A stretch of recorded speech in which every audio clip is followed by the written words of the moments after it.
Hey guys, and welcome back to my channel. Today is the final day of Mystery Week, so I've managed to film, edit and upload 5 videos this week, which, not gonna lie, I'm pretty proud of myself for doing because it's very hard work, but I've really enjoyed doing it. I've loved sort of the interaction between you guys. I've loved like 4:30 every day, like going onto my app on my phone and like looking at all the comments. It's really exciting. So yeah, I hope you guys have enjoyed this week as much as I have. But today I've got a Jane Doe story for you. This is about Princess Doe. Now, Princess Doe was a name given to the body of a woman found on July 15th, 1982 in a cemetery in Blairstown, New Jersey. She was found in a ravine of Cedar Ridge Cemetery just off of Route 94 in New Jersey by workers that morning. Experts said that she had likely been dead between 2 days and a week when she died, but it could have been longer. She'd already started decomposing in the really humid July heat. Lieutenant Eric Krantz was the one who gave her the moniker of Princess Doe because she was so small and delicate, and also he wanted her to be distinguished from other Jane Does. Krantz was really affected by this case. He worked on it every day. He said that he never ever stopped thinking about it, and he even continued to work on it well past his retirement. According to which source you believe, the girl's age was estimated between either 14 and 18 or 15 and 19, so she was definitely a teenager. She was 5'2" and weighed between about 110 and 115 pounds, so she was very dainty. She was white with shoulder length brown hair, and unfortunately her face was so severely beaten that they were never able to determine her eye colour. Like I said, her face had been severely beaten, completely beyond recognition, but it was a big heavy blow to the head that finally killed her. Attempts have been made many times to create facial reconstructions of Princess, but her face was so destroyed that every single reconstruction is so much different from the last. They can't get a proper view of her face. It's speculated that she must have either been of really great beauty or had distinguishable features on her face for her killer to be so focused on destroying this area. She had definitely put up a fight, as she had defensive wounds all over her hands and arms. Now, throughout the investigation, the police really clung on to Princess's outfits. They thought this was going to be the main thing that got her identified. She was wearing a red V-neck t-shirt with black piping around the collar and a maxi peasant style skirt. This skirt was long and red with peacocks around the bottom. She also had a gold crucifix tangled in her hair, which is the first thing that the worker noticed when he found her body. He just noticed this gold crucifix and a tangle of hair. She had red nail varnish, but only in one hand, which is a little bit strange. Maybe she had a habit where she would pick it off, which is something that I actually do, to be honest. Or maybe she'd only removed one hand, and maybe it was just her thing. Maybe she just liked to only paint one hand. She also definitely had 2 piercings in her left earlobe, and they couldn't ever distinguish whether she had any piercings on her right because it was too decomposed. She had 4 fillings in her back teeth and signs of good dental care throughout her life, but her front 2 teeth were slightly discoloured and different from the rest. She still had both her appendix and her tonsils, and she'd never given birth. Her body was too decomposed to tell whether she'd been sexually assaulted or not, and also to see if she had drugs in her system. There are some conflicting reports as to whether she was wearing the skirt when she was found, or if the skirt was just draped over her legs. Years later, a woman came forward to say that she'd actually seen the girl 2 days before she was discovered on July 13th in a supermarket nearby. She said that she'd been out shopping with her daughter, and her daughter had actually pointed out the skirt, asking if the girl had eagles on it, and her mum replied saying no, it's peacocks. So this very much stuck in the woman's mind.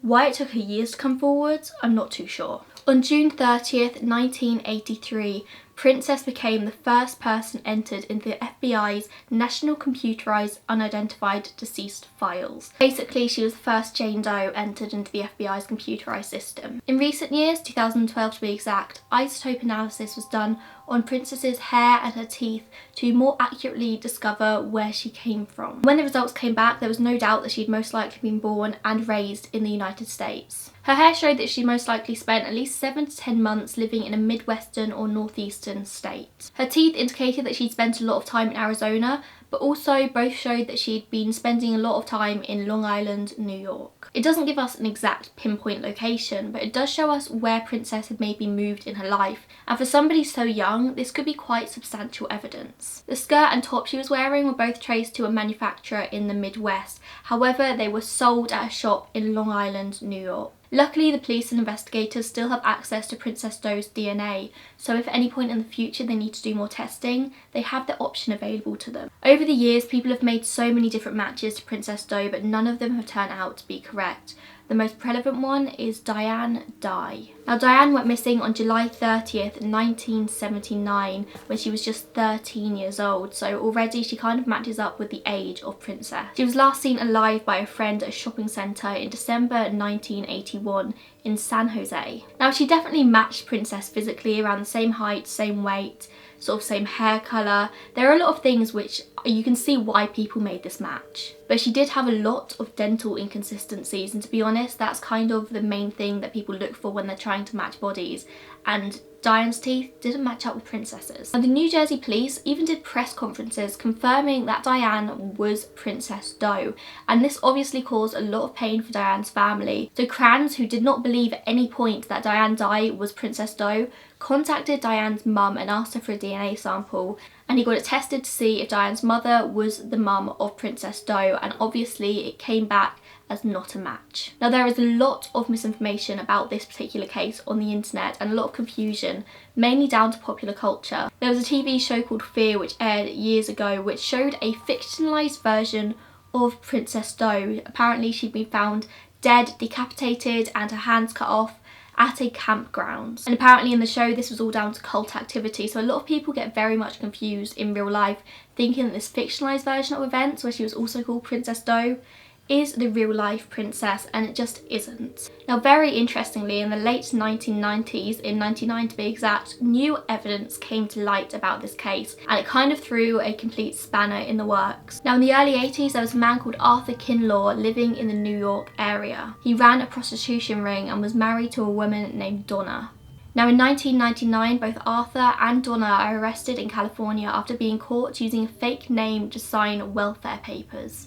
Now, the name they used was Elena. Now, police managed to track down the real Elena to Long Island, New York, and Elena was actually one of Arthur's former sex workers. Now, it was Elena who gave them their lead here. She said that in 1984, Arthur and Donna had drugged, strangled, and beaten a young girl named Linda.